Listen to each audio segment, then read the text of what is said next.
Hello and welcome to InvestorToday.ca. I'm your host, Dave Glover. InvestorToday.ca is brought to you by RBL Communications. Today I'm sitting with Steve Smith, the President and CEO of Otish Energy Inc., which I understand has just changed their name to Arrowhead Gold. Steve, nice to see you. Good to meet you. Now, I understand you were already, for those of you that aren't already familiar with Otish Energy Inc., we're talking about gold in Guyana. I'm going to turn the mic over to Steve, and he's going to talk to us a little bit about what's going on down with Otish, or Arrowhead Gold, I guess, and to give us an update on what's happening at the Otish site. We've been down in Guyana since August of 2010. We are working on a project right now called the Peruni Project. We have facilitated transfer of the title to us in February of 2011. And we have done a very systematic exploration program down there, counting soil sampling, an IP survey, which is measuring the electricity of the earth.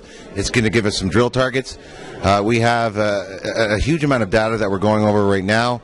And probably within the next month, we will start to actually drill on our property in Guyana. Guyana is a very mining-friendly jurisdiction. It's an English-speaking country, part of the Commonwealth, and we're finding business down there very easy to facilitate. Well, let's talk to the viewers, if we can, a little bit about how you got involved in gold in Guyana. I mean, I understand your background. Otish was originally a uranium company, I understand, in Quebec. So how do you go from uranium in Quebec to gold in Guyana? We were exploring for uranium in Quebec in 2007, 2008. I guess the feeling was that the Otish Basin was very similar to the Athabasca Basin. That did not turn out to be true. We spent a lot of time and effort there. So we sat back and pondered our opportunities until an opportunity came along in 2010 through Trevor Taylor, a Guyanese national who has some wonderful properties down there, and with Henry Alfonso. We've known Trevor, and my partner Zach Dingsdale has known Trevor for a very long time, and we obtained 2 properties, and subsequently we've actually obtained 2 more. So an opportunity arose in what we feel was a very prolific area. Guyana is part of the Guyana Shield, which is part of the Amazon Craton. Very, very prolific in the sense of a lot of deposits on trend, including Las Cristinas in Venezuela, the El Callao mining district. Again, a very prolific area. We availed ourselves of the opportunity and have, again, gone down and done a systematic approach and proven up what we feel is a structure. Now it remains to be seen to prove up what we have as grades on that structure.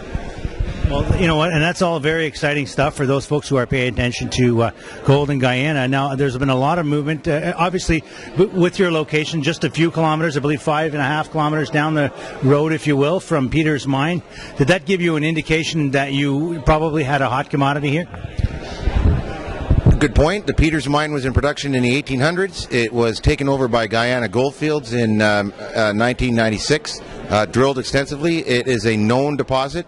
We are, yes, very close to it, about 4 kilometers away, on what in geological terms it's called on trend. So we have what's called a 43101 document, which is a technical document, which suggests that the trend extends from the Peters Mine through our property, and that's exactly what in the process of we're trying to prove up. And that'll take drills, which we'll do next month. Wow. Well, that's exciting stuff. And I mean, you know, given your background, you know, your close working relationship with Taku Gold and with Stakeholder Gold as well in the Yukon, are you using that Sean Ryan style of searching, if you will, using the same type of trenching formation? Are you using that style down in Guyana? Good point again. Soil sampling, which Sean utilizes, which again in the White Gold District, not being glaciated, allows for soil samples to give you a real general indication of what's under the earth. In Guyana, the soil sampling is giving us a true indication. Yes, that is a part of the systematic approach of exploration. Sample, trench, drill, IP, all the methodology by which that you can discern a drill target, and we are utilizing. Soil sampling in Guyana, a little bit different than the Yukon because the soils do move. It is very weathered bedrock. It's called a saprolite, but we are finding some tremendous grades, 3,000 ppb, 4,000 ppb, which is 4 grams in the soil, which means they are leaching from somewhere. And we feel through what we've done as an IP, we feel we found the source of it. And now again, I don't mean to belabor it, but we need to drill that and see exactly what we have. Well, now I understand you do have a number of drill targets outlined, and that I guess at this point we're just trying to get the ability to put that drill on site. Is that the case? True. We've sourced out a drilling company.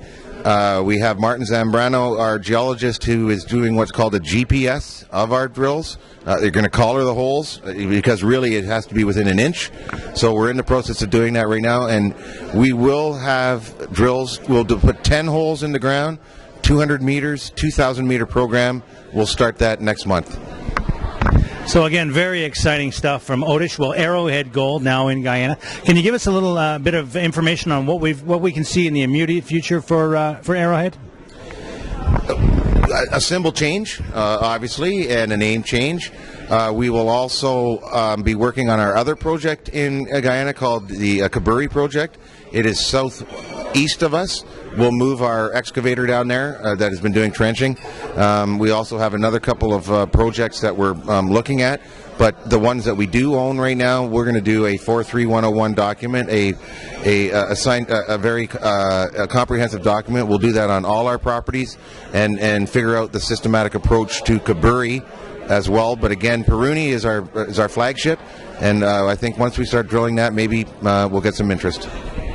So very exciting stuff. We're talking about Arrowhead Gold on the venture, which is now becoming AWH. For those of you that will be paying attention, it's AWH on the Venture Exchange. I'm Dave Glover for InvestorToday.ca. Thank you for watching. On behalf of RBL Communications and InvestorToday.ca, we'll see you next time.